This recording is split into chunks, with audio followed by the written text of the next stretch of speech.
فأنا ناصح لإخواني بالصدع بالحق تبيض وجوههم. السكوت في مسألة الحزبية يضرها، فاصدع بما تؤمر وأعرض عن المشركين.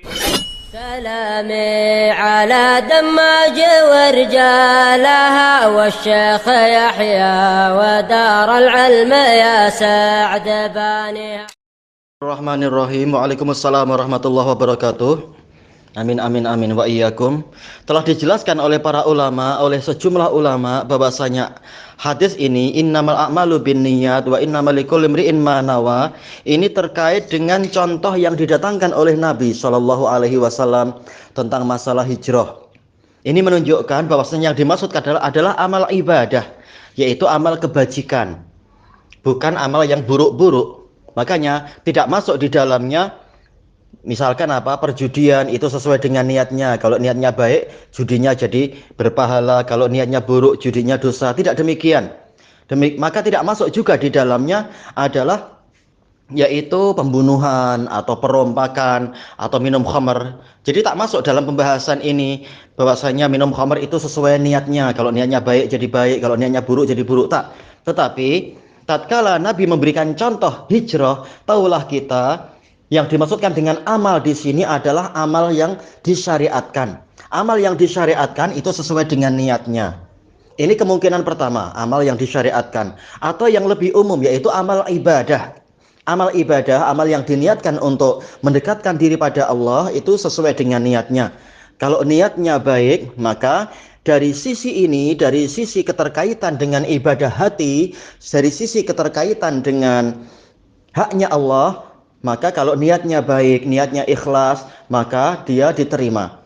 Tapi kalau niatnya buruk, walaupun dohirnya haji, tapi niatnya ternyata untuk menipu orang, niatnya untuk yaitu berbuat kejahatan di tanah suci, atau dohirnya sholat, tapi ternyata niatnya adalah nanti untuk membuat gangguan, dohirnya adalah amar ma'ruf nahi mungkar, namun niatnya ternyata untuk memburuk-burukkan penguasa misalkan, maka ini adalah tidak diterima.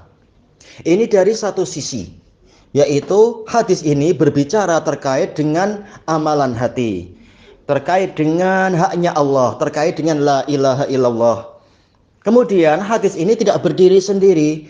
Dijelaskan oleh Imam Ibnul Qayyim rahimahullahu ta'ala bahwasanya ahadisun Nabi sallallahu alaihi wasallam yubayyinu ba'daha ba'da wa yukammilu ba'daha ba'da. Hadis-hadis Nabi Shallallahu alaihi wasallam sebagiannya menerangkan sebagian yang lain, sebagiannya melengkapi sebagian yang lain.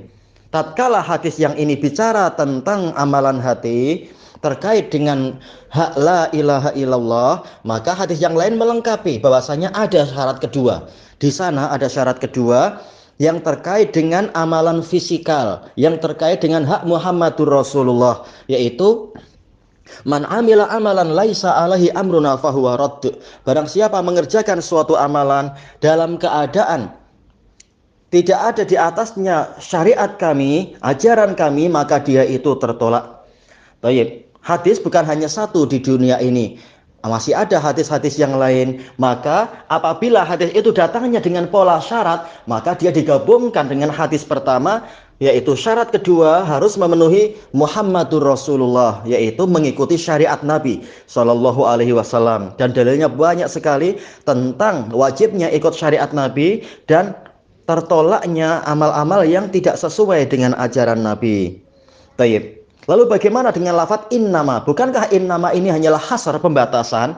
Ini kata para ulama terkait dengan amalan hati, terkait dengan yaitu masalah amalan hati, yaitu amalan sehebat apapun secara dohirnya, namun jika tidak diiringi amalan, namun dia itu hanyalah terpandang tatkala diiringi dengan amalan hati yang betul, dengan keikhlasan karena Allah, dengan niat yang soleh.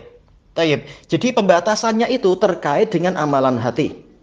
Adapun yang terkait dengan amalan fisikal, maka datang hadis yang lain. Yang tadi itu tertolaknya bid'ah dan terkutuknya ahlul bid'ah. Demikian pula tentang Tentang tercelanya dan tentang diancamnya orang-orang yang beribadah tidak dengan syariat, sampai-sampai Allah mengancam dengan neraka. Allah Ta'ala mengatakan amlahum syuraka'u syara'u lahum minad dini ma lam ya'dzam bihillah walaula kalimatul fasli laqudiya bainahum wa innadh dhalimina lafi adzabim wa innadz zalimina lafi adzabim muhin. Fi adzabin alim. Apakah mereka memiliki sekutu-sekutu yang mensyariatkan untuk mereka suatu agama yang tidak diizinkan oleh Allah dari agama ini? Seandainya bukan karena kalimat keputusan yang telah Allah tetapkan nanti di hari kiamat, bahwasanya itu akan berlaku pada hari kiamat, niscaya telah diselesaikan urusan itu di antara mereka sekarang. Dan sesungguhnya orang-orang yang zalim tadi, yang tidak meletakkan ketaatan pada tempatnya, benar-benar berada di dalam siksaan yang pedih. Tayyib. Jadi hadis yang tadi dijelaskan oleh hadis yang ini, dalil yang tadi dijelaskan oleh dalil yang ini. Nah, dengan itu masing-masing dalil mendapatkan haknya.